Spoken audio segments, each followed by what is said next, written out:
తప్పులు దండంతో సరి అన్నది ఎక్కడైనా చెల్లుతుందేమో కానీ రాజకీయాలలో మాత్రం కాదు. అందులోనూ నిలువెల్లా అహంకారంతో విర్రవీగి స్థాయి మరచి చేసిన వ్యాఖ్యలతో చెలరేగిపోయిన వల్లభనేని వంశీ వంటి వారి విషయంలో అస్సలు కాదు అని అనక తప్పని పరిస్థితి ఏర్పడుతోంది. ఇప్పుడు వంశీ గత 95 రోజులుగా రిమాండ్ ఖైదీగా జైల్లో ఉన్నారు. ఆరోగ్యం క్షీణించిందంటూ మధ్యలో 1-2 సార్లు జైలు నుంచి ఆసుపత్రికి కూడా వెళ్లి వచ్చారు. తాజాగా గురువారం అనగా మే 16 కూడా శ్వాస తీసుకోవడంలో ఇబ్బందులు పడుతుండటంతో వంశీని జైలు అధికారులు హాస్పిటల్ కు తరలించారు. అక్కడ చికిత్స అనంతరం మళ్లీ జైలుకు తరలించారు. గన్నవరం తెలుగుదేశం కార్యాలయంపై దాడి కేసులో ఫిర్యాదుదారుడు సత్యవర్ధన్ కిడ్నాప్ కేసులో వల్లభనేని వంశీని హైదరాబాద్ లో అరెస్టు చేసి విజయవాడ తరలించారు. అప్పటి నుంచి ఆయన జైలులోనే ఉన్నారు. ఒక కేసు తర్వాత మరో కేసు వంశీ మెడకు చుట్టుకుంటూనే ఉన్నాయి.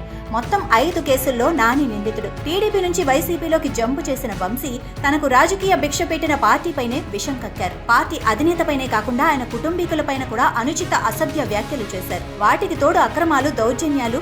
ఇప్పుడు ఆ పాపాలన్నీ ఒకేసారి పండుతున్నాయా అన్నట్లుగా ఆయనపై కేసులు నమోదవుతున్నాయి. చివరికి ఆయన సొంత పార్టీ వైసీపీ శ్రేణులు సైతం వంశీ పరిస్థితి పట్ల ఇసుమంతైన సానుభూతి చూపుతున్న దాఖలాలు కనిపించడం లేదు. ఏదో కొద్ది మంది అనుచరులు వినా ఆయనకు మద్దతుగా మాట్లాడేవారే కరువయ్యారు. ఇదంతా వంశీ స్వయం కృతాపరాధమే అన్న అభిప్రాయమే సాధారణ జనం నుంచి వైసీపీ కేడర్ వరకు వ్యక్తమవుతోంది. రాజకీయ భిక్ష పెట్టిన పార్టీ నుంచి ఆ పార్టీ కష్టకాలంలో ఉండగా కాడి వదిలేసే అధికార పార్టీ పంచన చేరిన వంశీ అలా చేరి ఊరుకోకుండా గన్నవరం నియోజకవర్గంలో తెలుగుదేశం పార్టీని నామరూపాలు లేకుండా చేయటమే లక్ష్యం అన్నట్లుగా రెచ్చిపోయారు.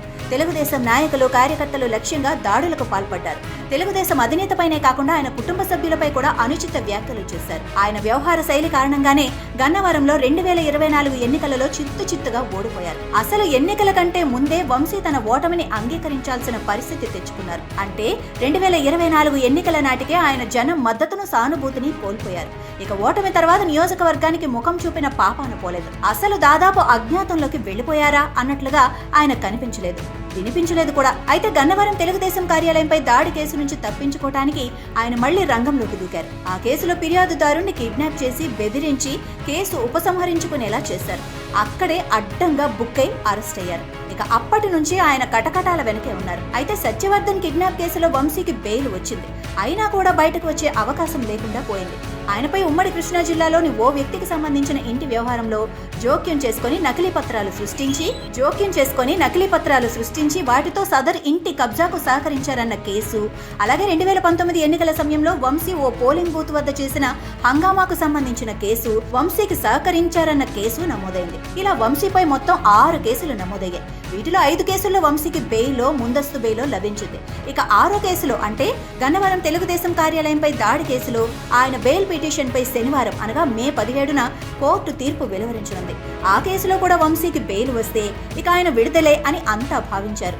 ముఖ్యంగా ఆయన కుటుంబ సభ్యులు, అనుచరులు వంశీ విడుదల ఖాయమన్న ఆశాభావంతో ఉన్నారు. అంతలోనే ఆయనపై మరో కేసు నమోదైంది. బాపులపాడులో నకిలీ ఇళ్ల పట్టాల పంపిణీ వ్యవహారంపై వంశీపై నమోదైన కేసులో పోలీసులు పీటీ వారెంట్ దాఖలు చేశారు. దానికి నూజివీడు కోర్టు అనుమతిచ్చింది. దీంతో వల్లభనేని వంశీకి గన్నవరం తెలుగుదేశం కార్యాలయంపై దాడి కేసులో సపోజ్ బెయిల్ వచ్చినా విడుదలయ్యే అవకాశాలు లేకుండా పోయాయి.